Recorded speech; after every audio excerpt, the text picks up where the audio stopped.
네, 오늘 고난과 능욕을 당하였으나 라는 제목으로 하나님의 말씀 함께 나누겠습니다.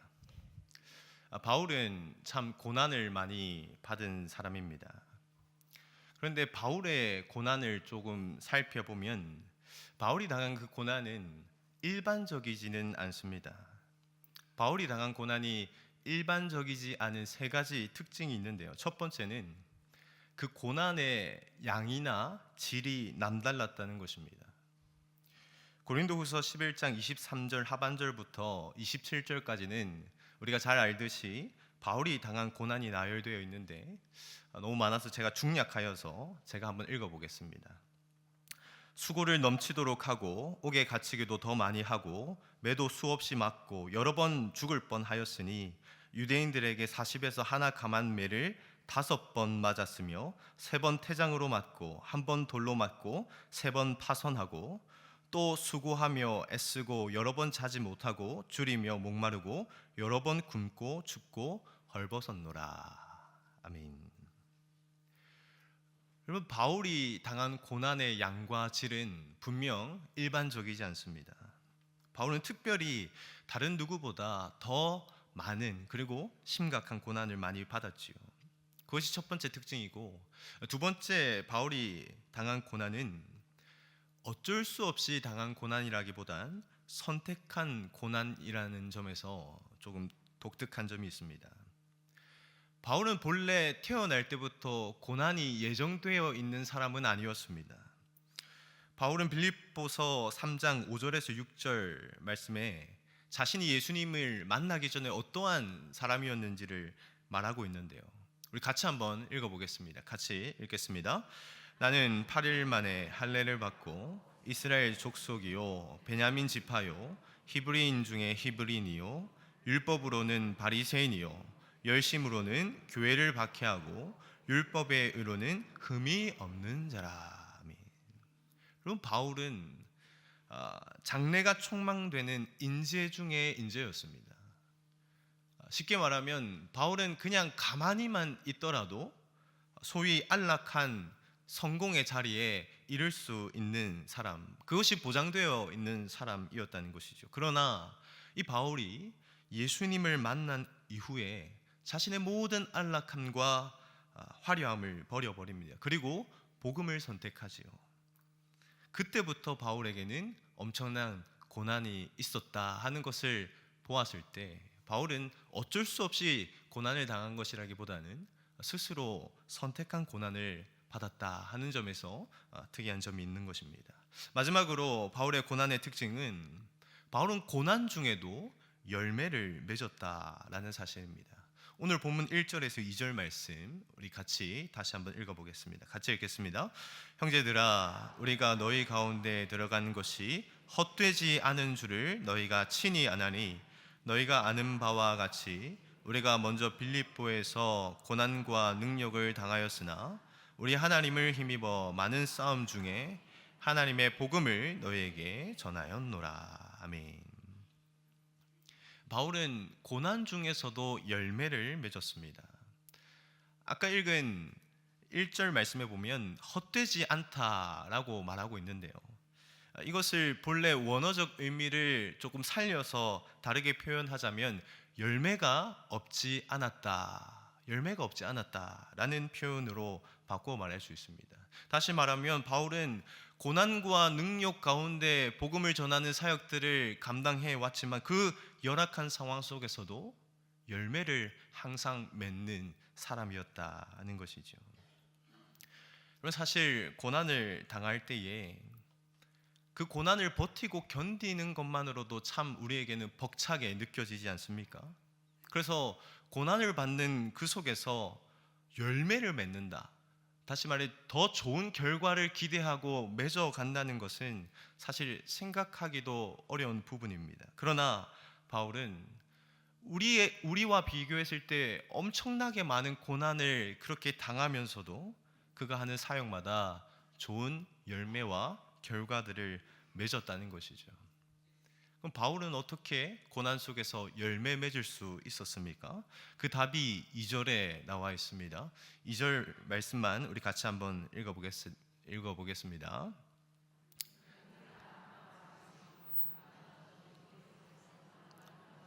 우리 하나님을 힘입어 많은 싸움 중에 하나님의 복음을 너희에게 전하였노라. 아멘. 그 비결이 무엇이라고 말하고 있습니까? 우리 하나님을 힘입었기 때문에. 바울은 고난 속에 있었지만 우리가 상상할 수도 없는 엄청난 고난 속에서 사역을 감당했지만 그럼에도 불구하고 그 사역 가운데 열매가 있을 수 있었던 이유는 바울 자신이 대단해서가 아니라 나는 하나님을 힘입었기 때문이다. 하나님의 은혜가 있었기 때문이다. 하나님이 나를 도우셨기 때문이다 라고 고백하는 것을 보게 되는 것이죠. 사랑하는 성도 여러분, 우리의 삶 가운데도 고난이 있지 않습니까? 그런데 우리는 기억해야 합니다. 이 고난은 그저 나에게 힘들고 어려워서 버티기만 해야 되는 시간이 아니라 이 고난 속에서도 열매를 맺을 수 있다라는 사실을 우리는 기억해야 합니다. 어떻게 열매를 맺을 수 있습니까? 하나님을 힘입으면 고난 중에서도 열매를 맺을 수 있지요. 여러분, 그렇다면 고난 중에서 하나님께로부터 얻을 수 있는 힘은 무엇일까요? 세 가지로 함께 살펴보기를 원합니다. 첫째로, 고난 중에도 하나님의 임재를 느끼면 열매를 맺을 수 있습니다. 하나님의 임재를 느끼면 열매를 맺을 수 있습니다. 우리 본문 3절 말씀 같이 읽어보겠습니다. 같이 읽습니다. 우리의 권면은 간사함이나 부정에서 난 것이 아니요 속임수로 하는 것도 아니라. 바울은 고난 속에서 하나님의 힘을 얻어서 사역을 감당했는데 내가 하나님의 힘을 얻었기 때문에 뭐라고 고백합니까? 나는 간사함도 없었고 부정함도 없었고 속임이 없는 사역을 감당할 수 있었다라고 고백합니다. 간사함과 부정함과 속임, 사실 비슷한 말 같지만 조금 다른 의미를 가지고 있습니다. 먼저 바울이 간사함이 없었다라고 하는 것은 원어적 의미를 살려서 표현하자면 나는 오류 있는 복음을 전하지 않았다. 나는 다른 복음, 틀린 복음을 전하지 않았다라고 고백하는 것입니다. 하나님의 말씀은 바꾸어서는 안 되겠죠. 그러나 하나님의 말씀을 바꾸는 자가 있습니다. 교묘하게 바꾸는 자가 있습니다. 누구입니까? 사단입니다. 사단은 거짓의 아비이기 때문입니다. 실제로 사단은 하와에게 하나님의 말씀을 살짝 바꾸어서 전하기도 했습니다. 하나님께서 선과 악을 알게 하는 나무의 열매를 먹으면 어떻게 된다고 말씀하셨습니까? 먹는 날에는 반드시 죽을 것이다. 반드시 죽으리라 말씀하셨습니다. 그런데 사단은 그 하나님의 말씀에 한 단어만 빼고 이렇게 하와에게 말합니다. 먹는 날에 죽을까 하노라. 이것이 영어 성경에는 더 분명하게 나와 있는데요.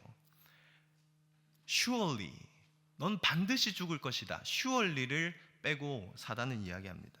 네가 죽을 수도 있다. 반드시라고 하는 한 단어만 뺐지만 그것은 하와에게 큰 유혹으로 찾아왔습니다. 그래서 그 사단의 간사함으로 말미암아 하와는 불순종에 이르게 되었지요. 그럼 바울에게도 충분히 이러한 유혹이 있을 수 있었습니다.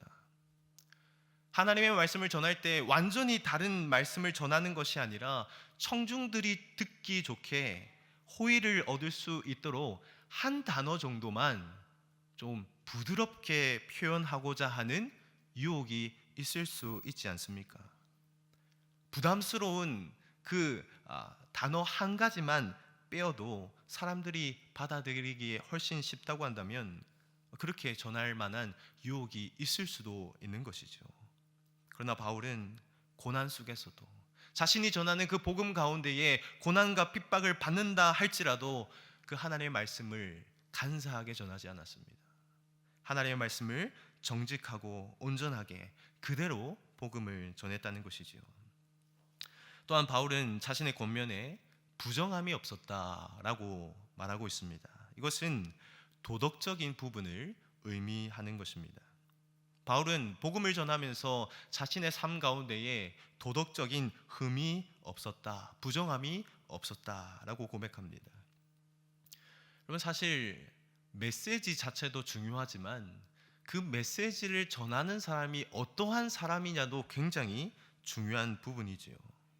똑같은 말을 하더라도 부도덕한 사람이 하는 말은 설득력이 없습니다. 똑같은 말을 하더라도 존경을 받고 인정을 받는 사람이 하는 말이라면 충분히 설득력이 있는 것이죠.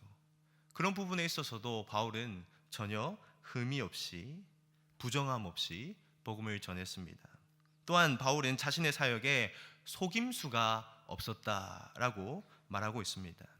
속임수가 없었다는 것은 부정한 동기가 없다 하는 말과 같습니다. 즉 하나님의 말씀을 전하는 데 있어서 그 하나님의 말씀 복음을 자신의 유익으로 사용한 적이 전혀 없었다는 것이죠. 여러분, 그런데 바울 당시에 하나님의 말씀을 전하면서 그것을 자기의 유익으로 바꾸어 삼는 사람들이 있었습니다. 하나님의 말씀을 자기 배를 불리는 것으로 이용하는 사람들이 있었죠. 누구입니까? 타락한 바리새인과 서기관들이었습니다. 예수님께서는 그들에게 그렇게 말씀하셨습니다. 마태복음 23장 1절에서 3절 그리고 7절입니다. 제가 한번 읽겠습니다. 이에 예수께서 무리와 제자들에게 말씀하여 이르시되 서기관들과 바리새인들이 모세의 자리에 앉았으니 그러므로 무엇이든지 그들이 말하는 바는 행하고 지키되 그들이 하는 행위는 본받지 말라. 그들은 말만 하고 행하지 아니하며 시장에서 문안을 받는 것과 사람에게 랍비라 칭함을 받는 것을 좋아하느니라. 아멘. 서기관과 바리새인들은 늘 하나님의 말씀을 입에 달고 살았습니다. 하나님의 말씀을 이야기했습니다. 전했습니다. 그러나 그 속에는 부정한 동기가 가득했지요. 하나님의 말씀을 전하면서 이것으로 하나님께 영광을 올려드려야 되겠다라고 생각하기보다는 그것을 통해서 내가 높은 자리에 서기를 바랐다는 것입니다. 그러나 바울은 고백하는 것이죠. 나는 복음을 전하면서 사역하면서 단 한 번도 나의 영광을 위해 사역하지 않았다. 여러분, 바울은 고난과 능력이 가득한 그 열악한 상황 속에서 복음을 전하면서도 자신은 고백합니다. 나는 간사함도 없었고 부정함도 없었고 속임도 없었다. 진실하게 성실하게 사역을 감당했고 그것이 나의 열매가 되었다라고 말을 하고 있는데 어떻게 이것이 가능했습니까? 이것은 하나님의 임재의식, 코람데오 정신이 바울에게 분명하게 있었기 때문입니다. 데살로니가전서 2장 10절 말씀입니다. 우리 같이 한 목소리로 읽어보겠습니다. 같이 읽겠습니다. 우리가 너희 믿는 자들을 향하여 어떻게 거룩하고 옳고 흠없이 행하였는지에 대하여 너희가 증인이요 하나님도 그러하시도다. 바울은 그렇게 고백하고 있는 것입니다. 내가 고난 중에도 환난 중에도 진실하고 성실하게 사역을 감당했는데 이것이 하나님이 나의 증인이다. 하나님이 나의 그 모든 것을 보고 계셨다. 다시 말하면 바울은 하나님이 늘 자신과 함께 하심을 의식하며 사역을 했다는 것입니다. 자신이 하는 모든 사역 가운데 하나님 앞에서 하나님이 지금 나를 보고 계신다는 것을 생각할 때에 그는 정직할 수 있었고 신실할 수 있는 힘을 거기서부터 얻을 수 있었다 고백하는 것이죠. 그럼 구약의 요셉이 억울하게 종살이를 하게 됩니다. 그 종살이 가운데에 유혹이 찾아오지요. 그때 요셉은 뭐라고 고백합니까? 내가 어찌하여 하나님 앞에 득죄하겠나이까? 하나님이 나와 함께하고 계시는데 지금도 하나님이 나를 돕고 계시고 은혜를 베풀고 계시며 나와 함께 하시는데 그 하나님의 임재 속에서 내가 어떻게 간사함과 부정과 속임으로 사역할 수 있습니까? 고백하는 것입니다. 사랑하는 성도 여러분, 하나님의 임재를 의식하는 것이 우리의 영적인 힘인 줄로 믿으시길 바랍니다. 고난 중에 계십니까? 그 고난과 문제 속에서도 살아계신 하나님께서는 우리와 함께하고 계십니다. 그 하나님이 함께 하시는 것을 우리가 느끼고 있을 때에 우리는 결코 무너지지 않습니다.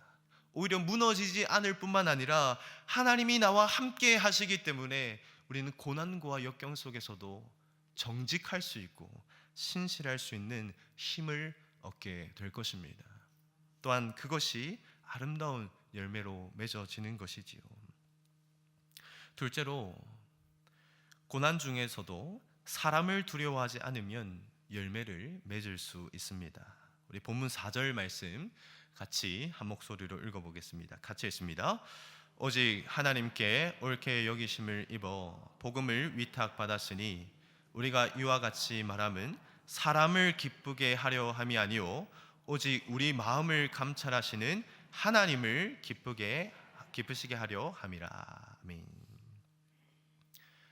그럼 사실 바울의 고난을 하나씩 살펴보면 바울을 가장 힘들게 한 요소가 무엇일까요? 그럼 그것은 사람입니다.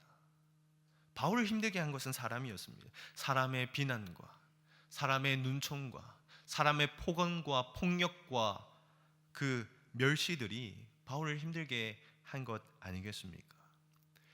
여러분, 우리 삶 가운데도 무엇이 정말 힘듭니까? 사실은 사람이 힘든 것이죠. 사람이 힘듭니다. 그래서 사실 우리는 사람을 두려워하기도 합니다. 사람이 두렵기 때문에 그 사람들에게 잘 보임으로 말미암아 그들이 무엇을 좋아하는지를 살펴서 그들의 비율을 맞추면서 내 삶에 있는 어려움과 문제들을 이겨내보려고 하는 시도들을 많이 하는 것이지요. 그러나 그리스도인에게 결코 그것은 해답이 될 수가 없습니다. 사무엘상 15장 말씀에 보면 이스라엘의 왕 사울이 하나님께서 아말렉을 진멸하라 하는 그 명령을 받게 됩니다. 사울은 이스라엘 백성들과 함께 그 하나님의 말씀대로 아말렉을 쳐들어갑니다. 아말렉에게 쳐들어가지요. 그리고 큰 승리를 얻게 됩니다. 근데 하나님께서 분명히 아말렉을 진멸하라 말씀하셨기 때문에 이스라엘은 승리 이후에도 전리품을 가져올 수가 없었습니다. 다 진멸해야만 했습니다. 그런데 사울은 어떻게 했습니까? 하찮은 것은 진멸하고 귀한 것들은 다 가지고 왔습니다. 그리고 나서 사울이 변명을 하는데 이렇게 변명을 하지요. 사무엘상 15장 24절 말씀에 보면 제가 읽습니다. 사울이 사무엘에게 이르되 내가 범죄하였나이다. 내가 여호와의 명령과 당신의 말씀을 어긴 것은 내가 백성을 두려워하여 그들의 말을 정종하였음이니이다. 여러분, 사울은 왕 아닙니까? 일반적으로 우리가 생각을 해본다면 왕이 백성을 두려워하는 것이 맞습니까? 백성이 왕을 두려워하는 것이 맞습니까? 백성이 왕을 두려워하는 것이 맞을 것 같습니다. 그런데 지금 사울은 본인이 왕인데도 백성을 두려워하고 있습니다. 왜 두려워할까요? 이유가 있습니다. 자신이 가지고 있는 지금의 왕권이 백성들의 지지와 인기로부터 온다는 것을 믿었기 때문입니다. 백성들이 나를 지지해주지 않으면, 백성들의 인기가 없으면 내가 더 이상 왕권을 유지할 수 없을 것이다 하는 분명한 확신이 사울 가운데 있었기 때문이죠. 그래서 선지자 사무엘이 이제 하나님께서 당신을 버렸습니다.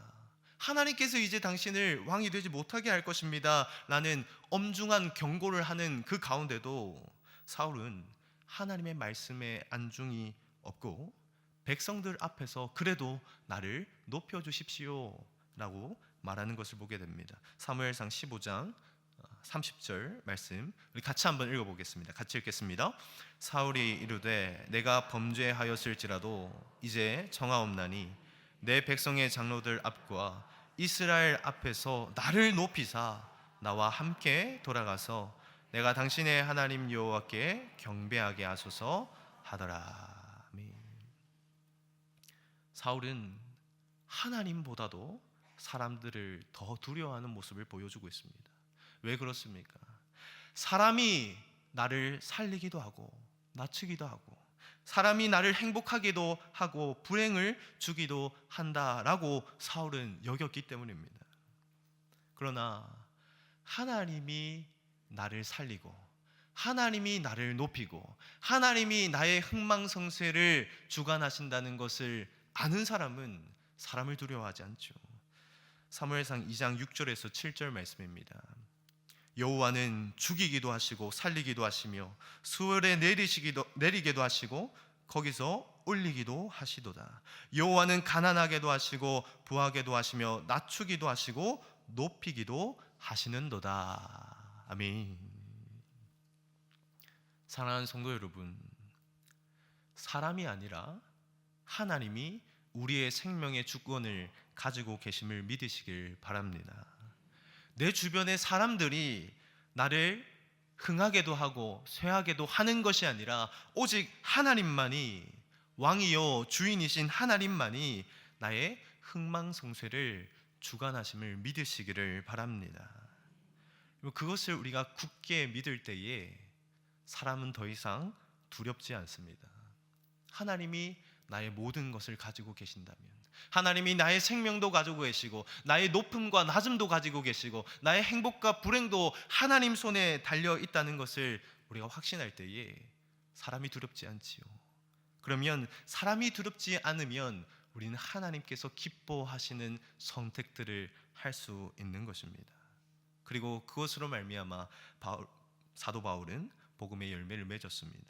마지막으로 고난 중에도 하늘 상급을 바라본다면 열매를 맺을 수 있습니다. 본문 5절 말씀 같이 읽겠습니다. 너희도 알거니와 우리가 아무 때에도 아첨하는 말이나 탐심의 탈을 쓰지 아니한 것을 하나님이 증언하시느니라. 아멘. 바울은 고난과 환난 중에 있더라도 나는 결코 탐심의 탈을 쓴 적이 없다, 욕심 부리지 않는다라고 고백하는 것을 보게 됩니다. 우리가 흔히 곡간에서 무엇이 난다고 하죠? 인심이 난다고 하죠. 다시 말해서 내가 조금 여유가 있어야 내 마음도 자연스럽게 넓어진다는 말입니다. 이것을 반대로 말하면 어떻게 되는 거죠? 내 삶에 여유가 없으면 자연스럽게 내 마음도 쪼그라든다는 것입니다.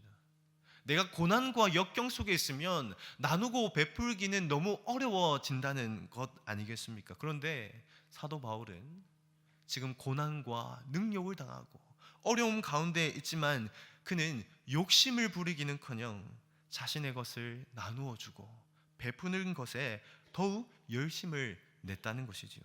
그럼 어떻게 그것이 가능할까요? 인심은 곡간에서 나온다고 하는데 바울은 어떻게 그것이 가능했습니까? 그 이유는 바울은 아무것도 없는 자 같았지만 모든 것을 가진 자였기 때문입니다. 고린도후서 6장 9절에서 10절 말씀, 우리가 참 좋아하는 말씀인데 우리 같이 한 목소리를 읽겠습니다.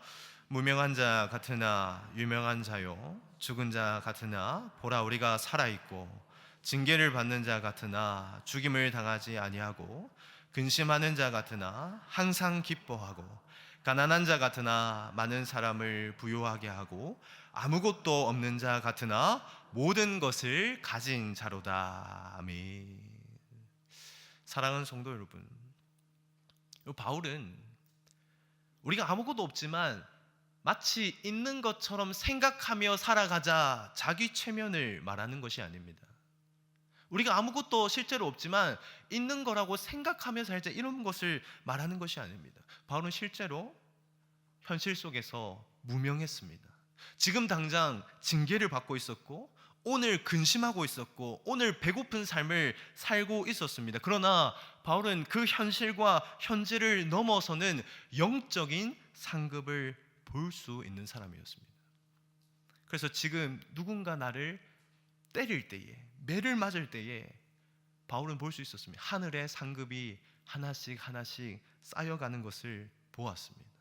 그는 억울하게 아무것도 안 했는데, 억울한데 비난과 욕을 당할 때마다 하나님께서 더 많은 칭찬과 위로를 준비해 주시는 모습을 눈으로 보고 있었습니다. 그래서 실제로 바울의 손에는 아무것도 없었습니다. 그러나 바울의 머리에는 이미 하나님 주시는 의의 면류관이 씌워져 있음을 그는 알았던 것이죠. 그래서 아무것도 없는 것 같지만 모든 것, 하나님 주시는 모든 은혜를 가진 자로 살았던 것입니다. 그래서 바울은 그렇게 고백하지 않습니까? 디모데후서 4장 8절 말씀에 내가 선한 싸움을 싸우고 나의 달려갈 길을 마치고 믿음을 지켰으니 이제 후로는 나를 위하여 의의 면류관이 예비되어 있으므로 주곧 의로우신 재판장이 그날에 내게만 주실 것이며 내게만 아니라 주의 나타나심을 사모하는 모든 자에게도니라. 아멘. 사랑하는 성도 여러분, 고난과 능욕은 확실히 우리를 약하게 만듭니다. 고난이 오고 문제가 있고 어려움이 있으면 우리는 약해지지요. 그러나 우리는 기억해야 됩니다. 우리가 약해질 수밖에 없는 고난과 능욕이 있을 때에 하나님은 우리에게 힘을 주실 수 있는 우리의 하나님이심을 믿으시기를 바랍니다. 하나님과 함께 하심을 믿는다면, 우리 코람데오 의식을 가지고 있는다면 우리는 고난 속에서도 정직하고 신실할 힘을 얻을 수 있습니다. 하나님이 사람이 왕이 아니라 하나님이 나의 왕이고 하나님이 나의 주인이심을 의식하는 우리에게는 사람이 두렵지 않을 용기를 주십니다.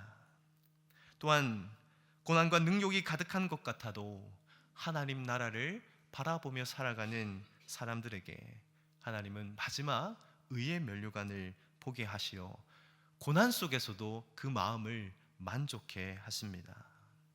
그 하나님 주시는 힘을 힘입으면 우리는 고난 속에서 넘어지고 자빠지는 것이 아니라 오히려 열매 맺을 수 있습니다. 바라기는 우리의 삶의 고난이 더 아름다운 열매를 맺어가는 복된 기회가 되기를 주님의 이름으로 축복합니다. 그리하여서 사도 바울이 고백하는 것처럼 주님, 저는 선한 싸움을 싸웠습니다. 끝까지 내 믿음을 지켰습니다. 이제 의의 면류관을 향해 달려갑니다. 그 멋진 고백을 하며 함께 믿음의 걸음을 끝까지 달려가시는 저와 성도님 되시기를 주님의 이름으로 축복합니다.